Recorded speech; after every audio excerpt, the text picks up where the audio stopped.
Well, there you are. I expected you to let us into your house this evening. My name is Ray Hill. The name of the show is actually Public Affairs, Public Access, but we're running a series under that guise, and it's called Advanced Citizenship. Now, it is our purpose to advance your citizenship, advance your participation in citizenship, to get you to bring others with you so that the whole concept of citizenship advances. And the cast of characters today, we got one tape with Senator John Whitmire on it, but live in the studio is Ray Hill and Richard Nevels. And Richard, thank you for lunch on our way to get that interview with Senator Whitmire. Hey, that was Mark. Oh, you mean we were on expense account? No, I think he actually dug his hand in his own pocket this time. Okay. Well, I'm glad. Tanya gave him enough lunch money because she heard you were going. Well, we're just real people. I'm a city queer, and he's a country boy from Lufkin.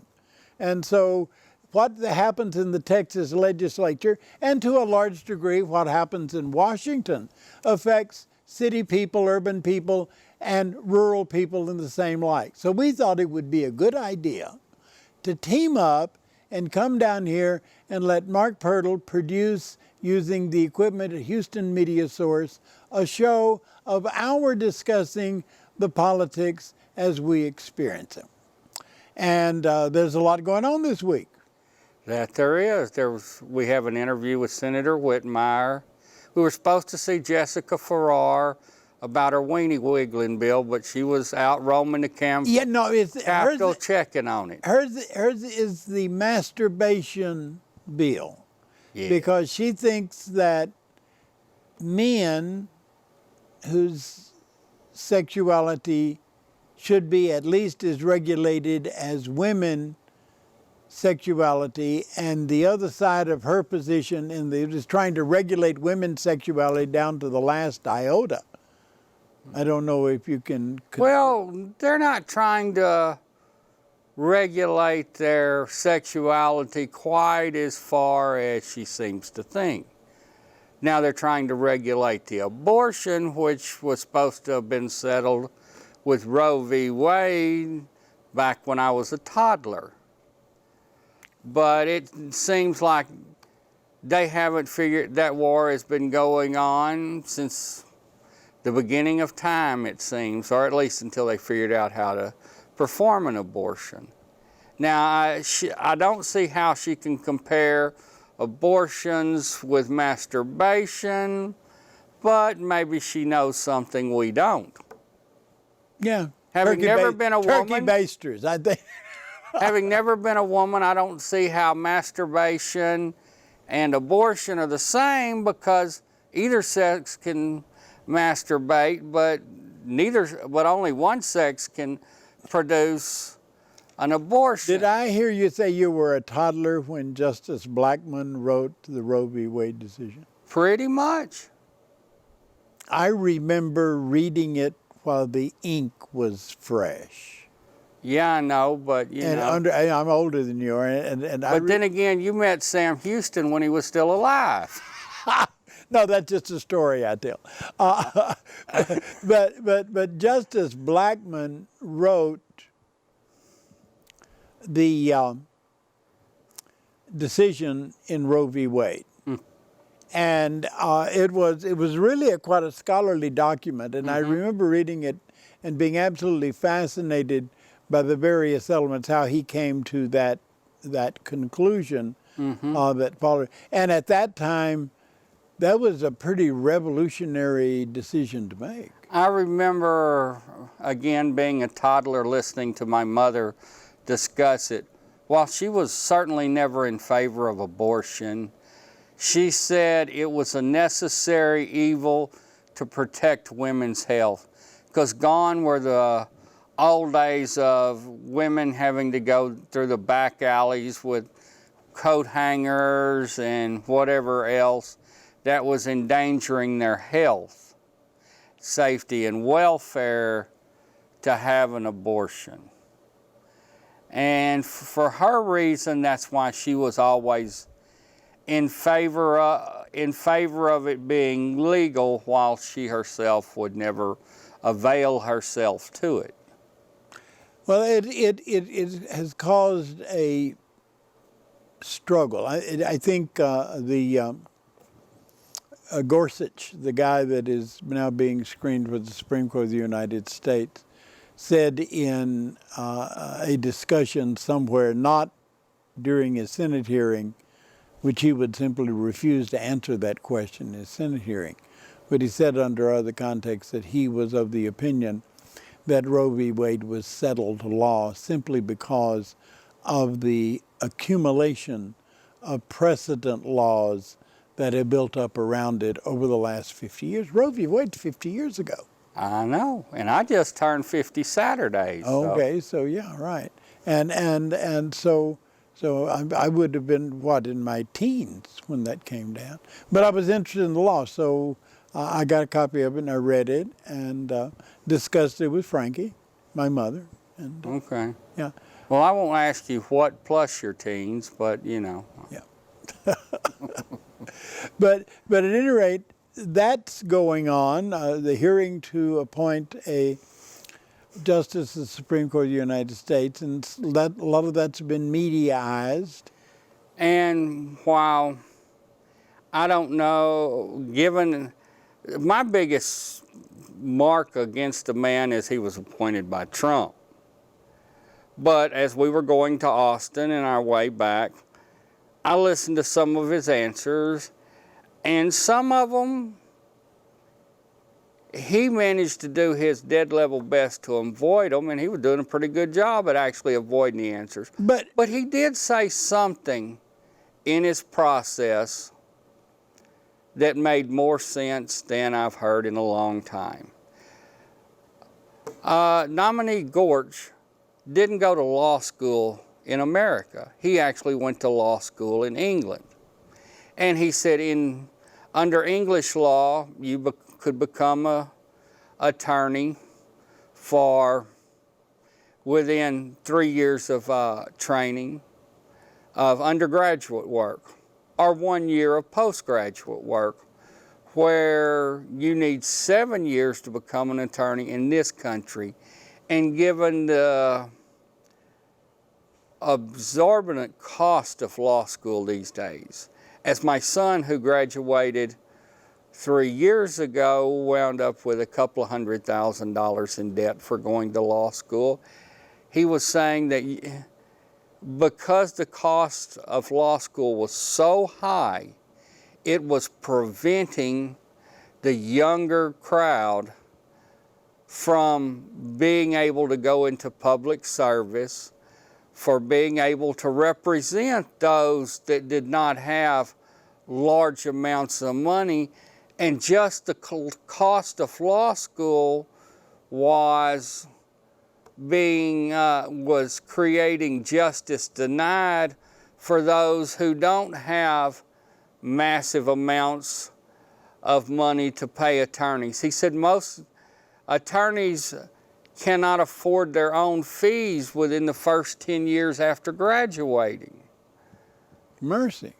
And when you have things like that, he says it equals justice denied. He said because people who, while having very sound cases and very winnable cases, unless they have a lawyer takes it on contingency fee, they were having to file pro se.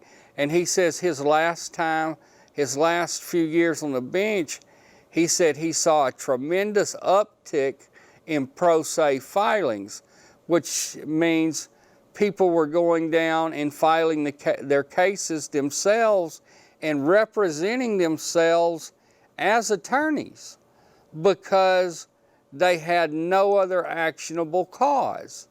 And it takes a fair amount of education, even if you're educating yourself, to be able to read those laws and understand what they say, and time to be able to understand, to file these things.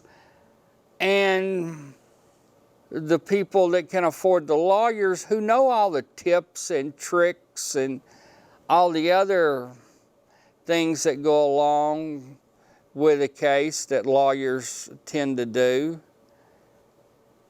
were if they weren't careful, would just walk all over the people filing pro se, because they had no action to do it.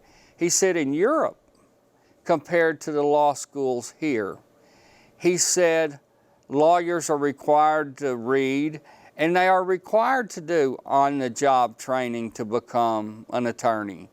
Over here, once you pass or graduate from law school and you take the state bar for whatever state you choose to practice in, then you're practicing in it. But likely as not, somehow you've got to manage to pay back the $200,000+ that it cost you to go to law school or more. This is only at the less expensive one. Well, I actually represent a guy by the name of Ray Hill to try to get him out of prison in a pro se filed writ. Mm-hmm. And I spent about a week realizing that I had bit off more than I could chew. Mm-hmm. And so I scraped together funds and hired a lawyer to come down with a bar card for procedural reasons. Mm-hmm. He knew the procedure. Okay, And I didn't know the procedure, and if I hadn't hired that lawyer, I never would have got a hearing. Mm-hmm.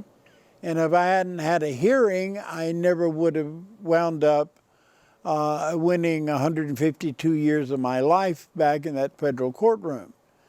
And if you went back, I don't know, because when you filed it was 73, 74, Yep. somewhere in that neighborhood. The cost of law school, by comparison, had not risen to such exorbitant extremes.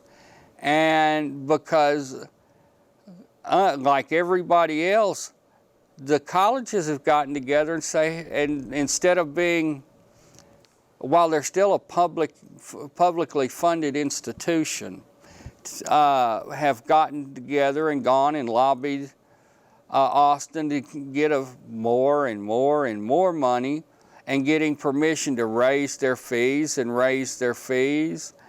for reasons unknown. I'll give you an example.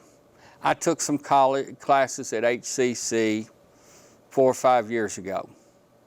For 15 hours, I paid about $1,800.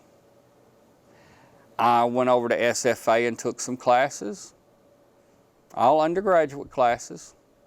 I need to catch up on stuff that I hadn't studied in the last 30 years.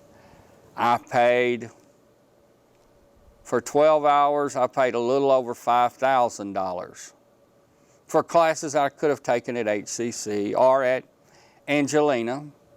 I took 20 hours at Angelina College this year because I wanted to learn how to work AutoCAD, because I like designing stuff and it doesn't go along with. They didn't have that way back when I went to college. I paid $1,400 and something for those 20 hours. Now, for me to have taken those exact same classes at Stephen F. Austin, 17 miles away, would have been almost $6,000. Really? And I mean, what is one institution? Why is one public institution better than another institution? And why is there such a difference between this? Whereas $1,700 plus another $300 or $400 worth of books, at least that would have been manageable for most everybody. And if you can't afford it, there's enough in the Pell Grant system that help the less advantaged to be able to pay those fees. and they will help you find a little job if you want one to help cover your room and board and things like that. But let's say you want to go beyond taking a few classes there and want to move on to SFA. There's no way you can work and pay to school. Now, the government has great loans and grants programs to help you pay for it, but it's supposed to help you be able to pay for your room and board while you're going. Well, the problem with the colleges, and this, I'm not picking just on SFA. Same thing, you can pick University of Houston, you can pick University of Houston downtown, and any other public university that you so choose. And they have the exact same policies. I mean, and if, God forbid, University of Texas or Texas A&M and Texas Tech are both just all publicly supported universities. These aren't universities. Let's wander back into the pasture. Okay. Because everything you're talking about is determined by legislation. This is correct.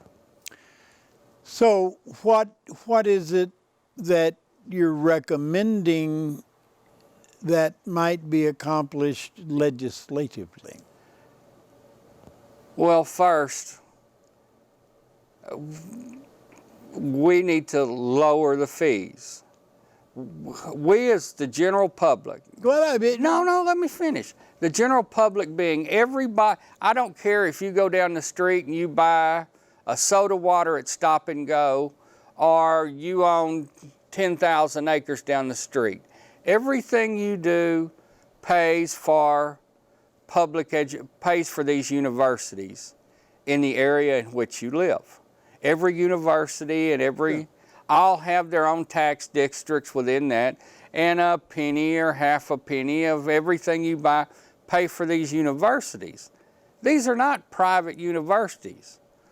We need to legislatively call back and said, hey, you are pricing yourselves out of the market. The problem is the universities are going, say, we're going to throw all our support behind you. Here's our campaign donation. They're taking your tax dollars and paying and giving donations to the senator to allow them to charge you even more money.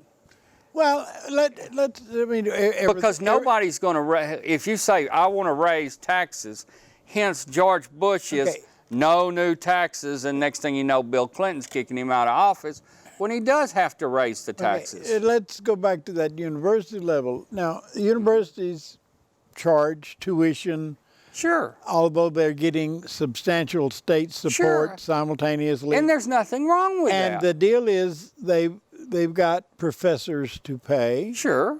They've got buildings to build and upkeep and maintain. Sure. They got janitors to keep them clean. Sure. They've got to have some kind of security these days because somebody's liable to climb a tower and shoot 1,000 people. Sure. And they've got all of this. Now, if we're going to cut the income, where do we cut the expenditure? Well, you need to go and actually look at one other thing. These universities wind up with millions of extra dollars that they spend on frivolous things. You're going to be going next week to Stephen F. Austin. They can pay me to go up there, yeah. Yep. And They ain't paid me a whole lot of money, but but they are going to put me in a nice hotel. Sure, that's understandable. They're asking you to travel and be there. Plus, you do something for your time. There's nothing wrong with that. But you go out and look, and they are paying for some of these people to go on to retreats to Hawaii to go and learn how to run their university better. Wait a minute, are we paying for you to go spend 3 weeks in Hawaii to learn how to run the university better? If you don't know how to run it, maybe we need to get somebody else. Maybe we should bring whoever's going to be teaching it in here, pay him less to come and stay here. They ran, you know, we spend, and I think we spend. I was looking at one of the coaches at one of the private universities during this Final Four, this March Madness basketball thing. They were talking about a basketball coach was making $1.6 million a year. a year. Plus, he had more golden share parachutes than Tillman, who just left Exxon. It's like, why? Yeah, but doesn't that actually generate money? The sports program? I'm sure it does. But this is not the NBA. And why are we spending these massive amounts on this? These are our educational institutions. Why are we spending all that money? Sure, people will always go watch sports. Even if you have, like, when we went over, Stuart and I went over and watched the games at Angelina. We'd go in and watch the girls' basketball team. There's maybe 30 people in the stands. The boys, maybe there's 100. So there was a substantial difference, but they still supplied both. But they didn't have the greatest team. They're never going to be in the Final Four. They're never going, but they still play the sport. People still enjoy watching it. But we as taxpayers are subject to having to pay these salaries.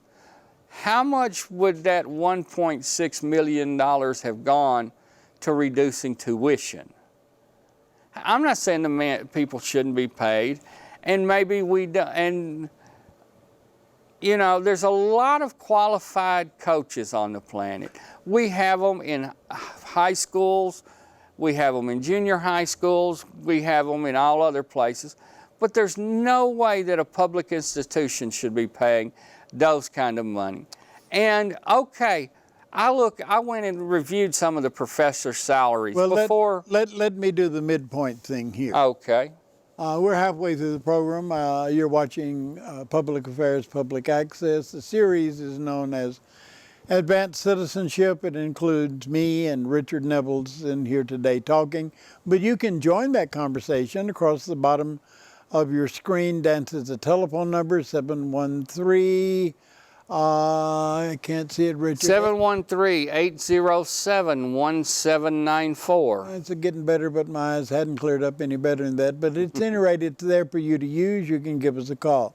What we're going to do right now is we're going to spin off and do a short piece of an interview with John Whitmire from the Senate newsroom, right off Senate Chamber in Austin.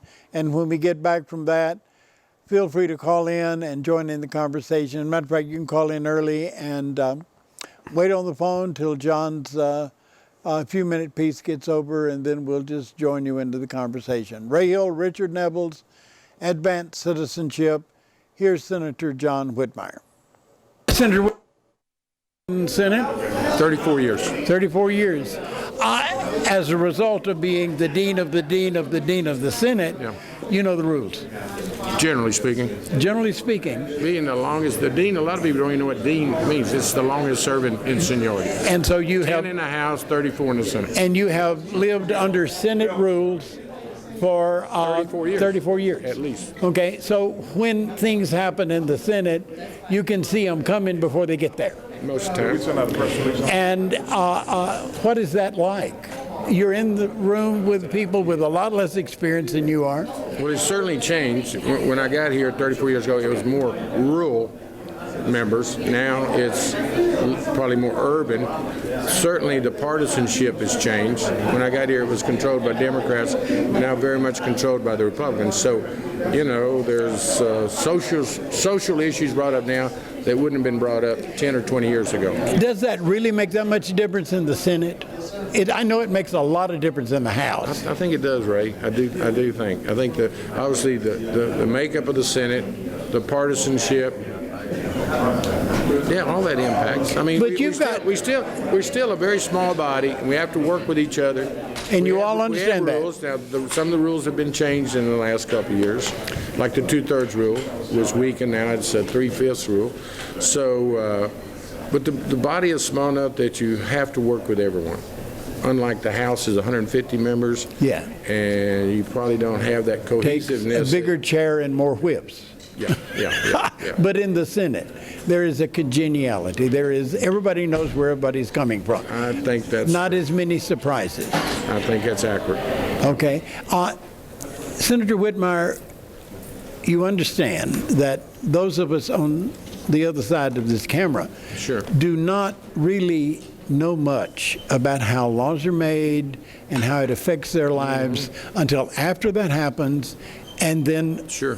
then it happens that, wait a minute, your life has changed. I understand. Okay. How do you, Regrettably, I think that's accurate. how do you deal with the ethics of that? The ethics of it, I respect each and every voter. I think elections matter, and I wish we had greater involvement. You know, if more people would register and vote, I believe we would be dealing with a different set of issues than we currently are. And you know, I preach it everywhere I go. Involvement, elections matter. Okay, two things. We got to get through this session.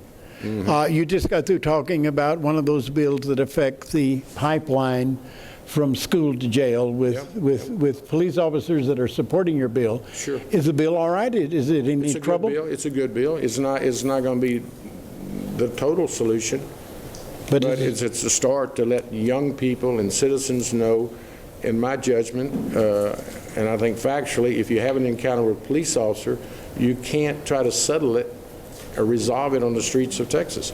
You have due process, you have rights, and you ought to exercise them in the proper way, which would mean file a complaint. Now, the kids you're talking about have fewer rights than adults. I think we're all entitled to our constitutional right of due process, to be heard, to be protected. And when you have a bad encounter with law enforcement, you got to know where to take it.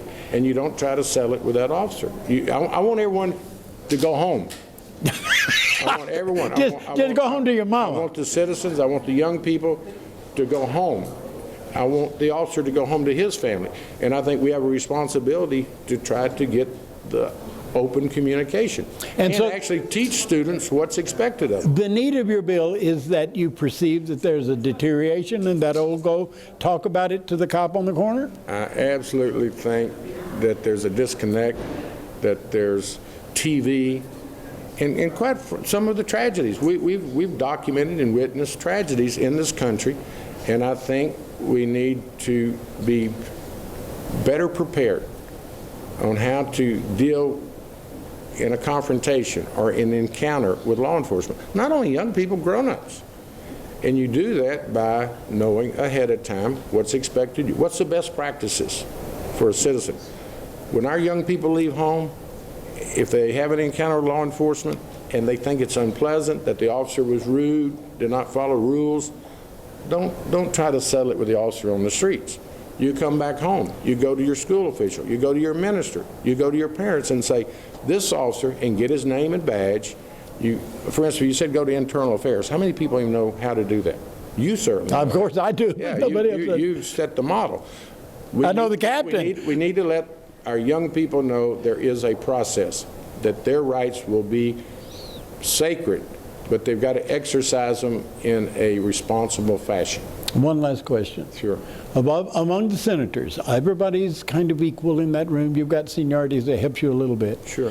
You have made a concentrated interest in criminal justice issues. Why? You know, criminal justice impacts every Texan. And I want every Texan to have an environment that they can work and live and raise their family in a safe environment. I understand people do some horrible things, and we're very tough on crime in the state of Texas.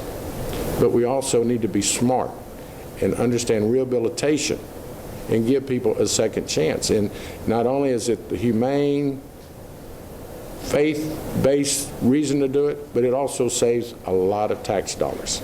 So why do I do it? Because I think public service is a calling. I look forward to coming to work every day because I know I can make a difference, and I hope people would judge me that I'm using this position to make a difference. And as long as that's the case, I'll keep coming back down here with the Lord and the voters' approval. Senator John Whitmire, thank you very much for your time. Thanks, Ray. I've always admired you.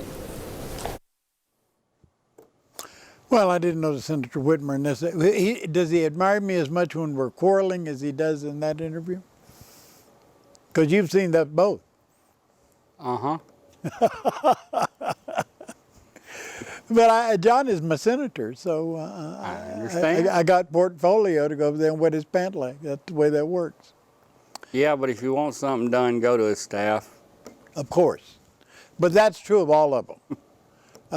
Most of the House of Representative members in the Senate, there are some dogged types like the last interview you do with Deborah Denberg. Mm-hmm. Deborah Denberg had chalk under her fingernails because she kept track of her bills on a chalkboard. He had a bill number up there and where it was that day and where it was going to be next week, all charted out. And she kept that up herself. She didn't trust herself. And I said, why do you do that? She said, well, I did it for Ron Waters when I was his administrative aide. And I just got in the habit and I kept up with it. But legislation affects education. Of course, it affects criminal justice in a lot of ways. It affects everybody in every aspect of their lives, whether they realize it or not. Telephone number is going to dance across the bottom of the screen. You can give us a call and join us. It's Ray Hill, Richard Neville's the name of the show. We got phone. We got phone. Hey, Ray, this is Arlene. How are you? I am fine, Arlene. Thank you very much for calling in. Well, it's been a while since I talked to you. I know. How's your son? He's been diagnosed with HIV. Oh, I'm sorry to hear that, sister. Yeah, he's over in Memorial Southwest Hospital.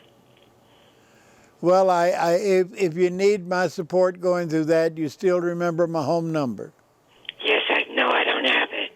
Oh, yes, you do. Everybody has my home number.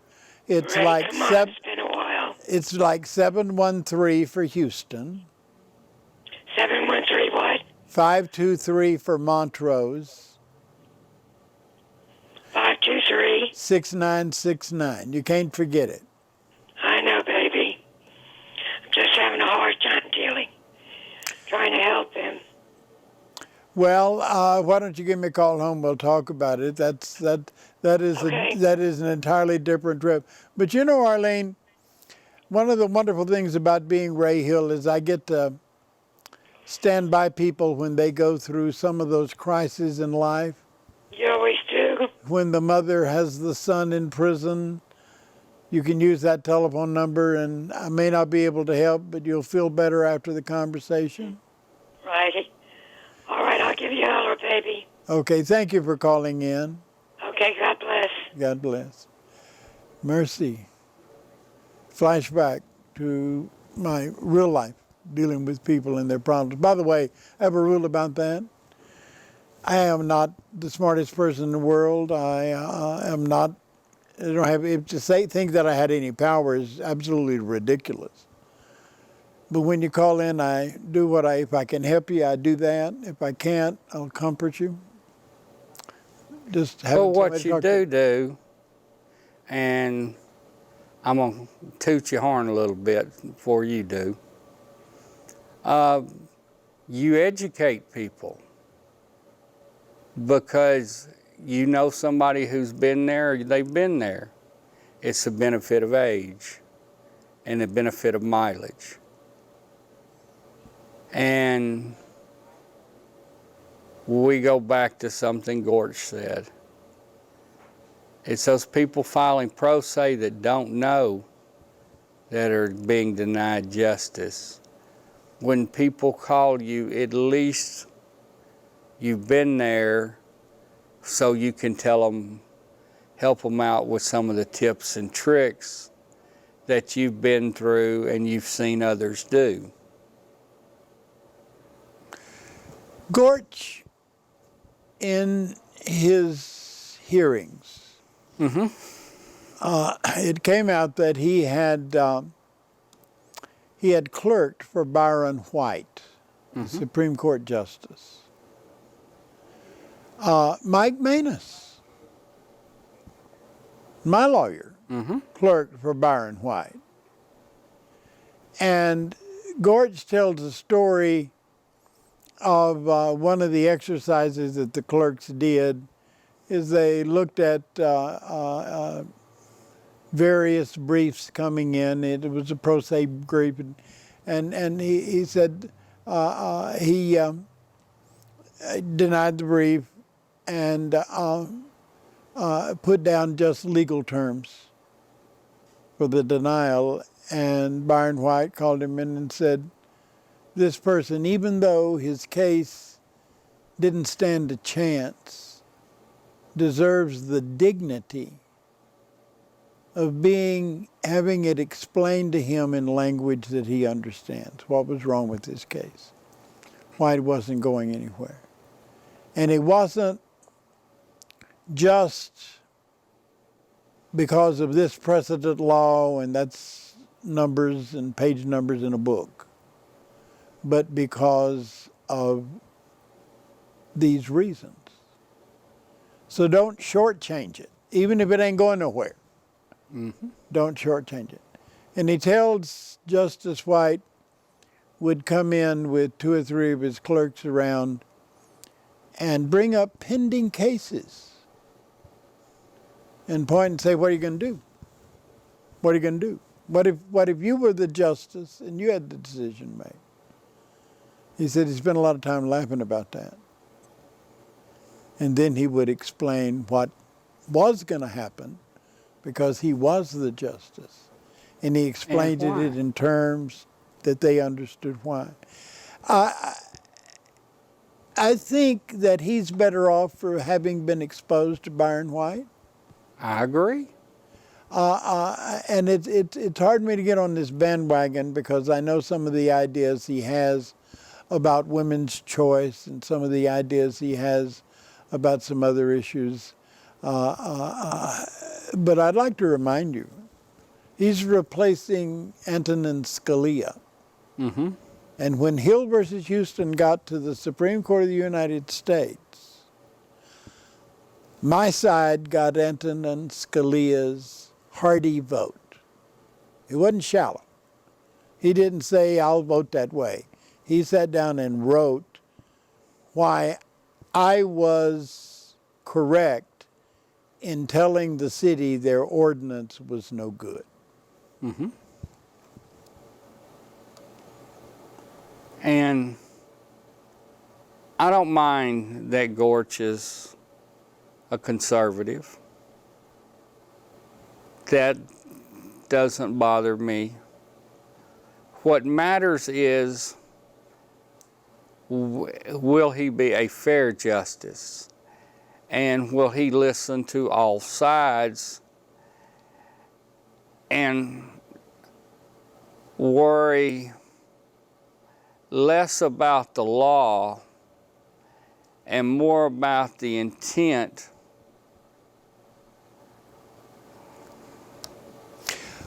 Well, he said something in today's hearing about intent that caused me a little pause. He said, you don't look into legislative intent unless the words of the statute are unclear in their meaning. And I thought, whoa, wait a minute. Wait a minute. Because I've dealt with cases. Now, one of the great blessings of my life is that I am not a lawyer. I should understand that right here and now. Now, Richard is at least related to a lawyer. I'm not even guilty of that. Okay, his son's a lawyer. But well, I also had a great-great-great-grandfather who wrote the first law books for this state. I don't go there. My grandfather was at least running from the law when he came to Texas. Well, as long as he had something to do with it. Okay, but I have read cases where the law seems to be quite clear. But if you go back and look at the legislative predicate or what was said in the process of making the law, and you have a senator in a committee hearing shortchange the clarification of the language because he thought everybody would take it in a specific context. And if you can prove that from the testimony in that committee, even though the language may be clear, if the thinking of the legislature at the time it was passed was different from that, and the transcript of the committee illustrates that, I think that's different. Well, I was referring more as the Constitution rather than individual laws created, because laws change. The Constitution rarely does. Well, in other words, let's go back to, and if you read the entire Constitution, at no point, nowhere in the Constitution do they actually refer to women. They refer to, it's always written in the masculine. Now, we know today that, and we understand the intent was for all people, not just white males who own property, who own property of a certain age. Yeah. They were referring to to men, women, etc., regardless of race, creed, or conditions. That's what I'm referred to as their intent. Their intent was not just, say, for men. Their intent was for all people. So rather than just read it into, like the way the laws are written out, it'll always usually be a he/she, or name them as the petitioner or the respondent. But if you go back to the way it was written 120 some odd years ago, then we understand that it was not written just for, that it was to be inclusion. That's what I'm referring to by the intent. Well, if a law is written badly or poorly, while we would hope that the court would understand its meaning, we need to hold the legislature, who thought that it was being interpreted in only one way, to clarify the law, to clean it up, to make it, all laws should be written the same way a newspaper's written. A newspaper is written to anyone with a 5th grade education or above are able to understand it. Laws should be written so that anyone can understand their meaning and their intent to be clear, or they should be removed until such time as that is done. When you have laws written by lawyers that only lawyers understand, we get the disconnect between the populace and the legal profession. All our rights that are guaranteed to us are so complicated that the average layman can't understand it. They're just told by someone that this is what they mean, so we get an assumption of their meaning rather than what they actually mean. Well, the whole concept of the evolution of the law is laws are written by the legislature. True. At some And point, most legislatures are lawyers. and most lawyers, some of the best ones I've known are not. John Whitmire happens to be a lawyer. Deborah Danberg happens to be a lawyer. But what was the engineer from Dallas that you admired so much? Absolutely. You said Jerry Malden. Jerry Madden was one of the best legislatures you ever Absolutely. He seen. looked at pure engineering standpoint. Yep. It was all practical. I mean, you draw the lines on his thinking. But after they passed, then it goes through the executive branch, and they said, well, we'll sign off on this or we won't. Mm-hmm. So about half of what's going to happen in Texas legislature is going to get vetoed by the governor at the end of the legislature because he didn't care for the sound of it when it happened. For instance, in the last session of the legislature, they passed the cell phone bill. Governor vetoed it. Didn't go anywhere. And he's got that right. It's in the Constitution that he has that power. But you forgot one of the most important steps. The legislator writes the law. Yep. Then it goes to the Legislative Affairs Office. No, Legislative Council. Legislative Council. They correct the where language. you have all these lawyers who go and add in all these pretty legal terms. Yep. Go back to what Justice Byron said, that the pro se people should be able to understand it. In their language. They should, when it goes to the Legislative Council, they should be required to write it so the average person can understand its meaning and its intent. Okay, well, let me finish my because Sure. we're running out of time here. So after the governor or the executive president, or in case of Texas, the governor signs off, it becomes a law. Then it's rolled out there. It's the job of the governor, the executive, through the police departments and the prosecutors to enforce that law. So somebody gets arrested. They fight the case. Then it goes to the courts.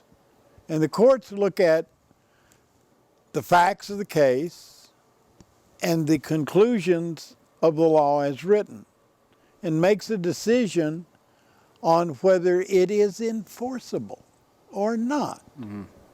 That is a judicial regular thing. And if one judge says, I don't like this law for these reasons, he itemizes it in an opinion, and that opinion gets appealed. And then a bunch of lawyers get together. So you got a refinement process going on here. Right, but see, let's back up to what happened. This person allegedly committed a crime, and he is arrested by a non-lawyer. Yep. A man who in all likelihood has no legal training whatsoever. So he's trying to interpret a law he may or may not understand in a way that's likely as not probably been explained to him by someone else who is not a lawyer, who learned it from someone else. So we have all these non-lawyers in the process going back and forth, and in Texas, in an indictment, it says it's knowingly and intentionally. Yep. Well, if you don't understand what the law is or what it says, it's real hard to knowingly and intentionally do much of a damn thing. Well, that's true. And the Hilbert... So, hence, all laws should be written so that everyone can understand them. Well, Hill versus Houston cases have been won, and there have been like 5 of them. Some of them are won because the law is so overbroad that it's difficult to determine whether the violation was intentional and knowing. And so the law itself is unconstitutionally overbroad. I've won cases on that principle. And you are able to get access to legal representation that most people can't. So you take the same person off the street who had the same violation as you did, but they don't understand it. Okay, they go to court, they're convicted.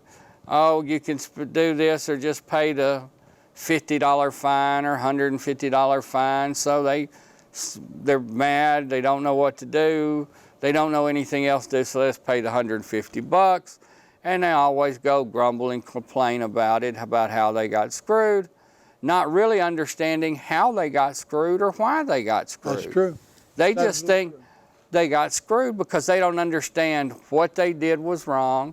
They don't understand that what the officer did was wrong, and they don't understand why the court was wrong.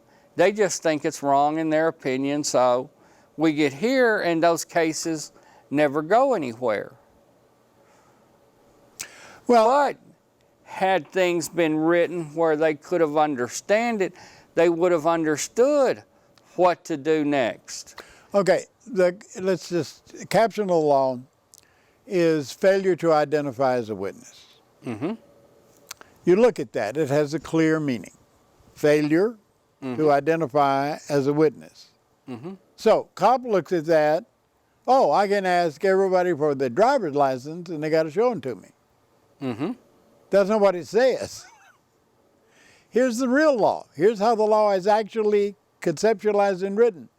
If the cop has reason to believe, that's a lower standard than probable cause, but reason to believe there has been a violation of the law, and you have information of importance to that law as a witness in a possible court case, he may ask you for your true name and address so they can get in touch with you. And you're obliged under the law to give him that. Nothing in there means you've got to show him any driver's license or other identification. This is true. So the law, which seems quite clear, the officer looks at it and says, oh, everybody's got to show me identification. In reality, the law doesn't say that.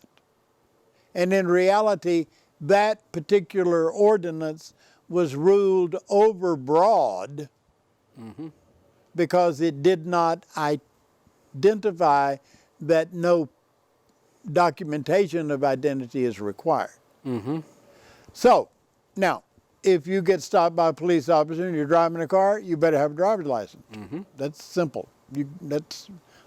To drive a car, you have to have a driver's license. And if the officer asks you for it, whoop that sucker out. If you're a passenger in the back seat of the same car, unless that officer has reason to believe something has happened in that car that you have seen that is a crime, he can't even ask you who you are.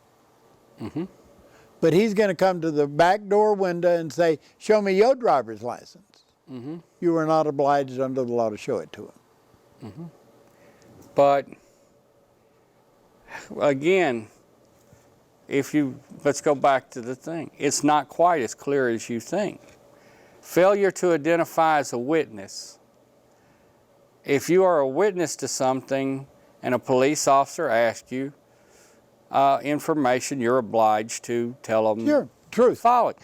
It becomes very simple for both the officer and the person being charged or being asked that this is what it is. And instead, you were going on about all these other different parts. If the law had been written, as I suggested, if this happens, you're obliged to do this. Yeah. The officer is not what the officer no longer is wondering, well, does that give me the right to ask for his driver's license or not? It plainly states that it does not. It states that you're required to do this. So he's not under the assumption that this, for likely as not, somebody told him that this is what you can do. And he did, and he's not saying, well, I read it and I think it means this, so I'm going to do this. Had it been written in plain language, both parties would have known what he can and can't do.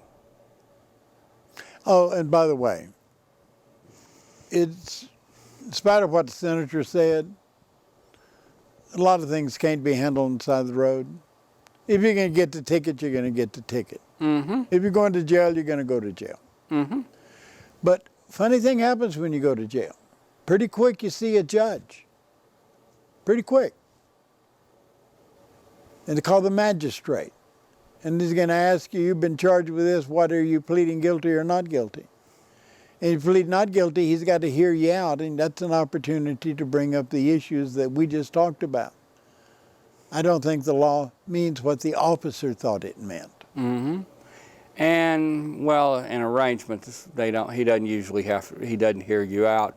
They send you go to the next step. And I have, as we said last week, I have been to prison as well. I have sat in the back room of those courthouses, and I have listened to what some of those lawyers, with their bar cards, come out and told their clients. I'm wondering, where have they actually read the statute they're actually trying to quote? Because I have heard cops tell people, oh, when he wanted your identification, why didn't you just give it to him? That's not anything you as a lawyer should be doing. Actually, you shouldn't be doing that as a lawyer. I mean, your job is to advocate for your client. Well, unfortunately, with our plea bargain system, that usually doesn't happen. There's another thing to remember, by the way, we've got to wrap the show up here in a second. Your lawyer will get a lot lazier after you pay him than he was before you did. And if you get the court-appointed lawyer, there are very good court-appointed lawyers out there who actually think they're there to represent their clients. But a lot of those court-appointed lawyers are there because it's easier than out having to actually work for a client. My name is Ray Hill. You've been watching Advanced Citizenship with Ray Hill and Richard Nevels. Richard drove all the way down from Lufkin to be part of the show tonight. I hope we have brought something for you to think about.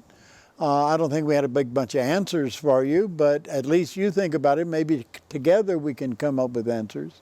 Advanced Citizenship will be on again next Thursday. I'm taking a sabbatical. I got a speech to give in Nacogdoches, Texas. Richard will be here probably with a judge or somebody to help him do the show. We're going to continue to do this show, but I want you to think about the institution that provides it. Houston Media Source, HMS TV. For those of you outside the jurisdiction, that's how you're seeing it, is on hmstv.org. The rest of you have caught me on Channel 17, Comcast, Xfinity, or maybe one of the choices at 99 on Uverse. We are the people that give you access to the media. The camera that is trained on me right now belongs to Houston Media Source in our studio. We got a studio here and cameras. You can come here and learn how to use this equipment and how to do programming like this, but about the subjects that you're interested in. Hope to see you next Thursday. In the meantime, stay tuned to Channel 17 and hmstv.org and see the other programming our producers have brought you. Good night.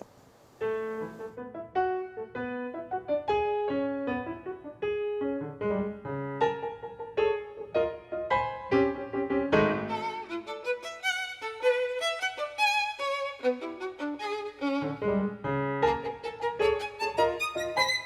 you.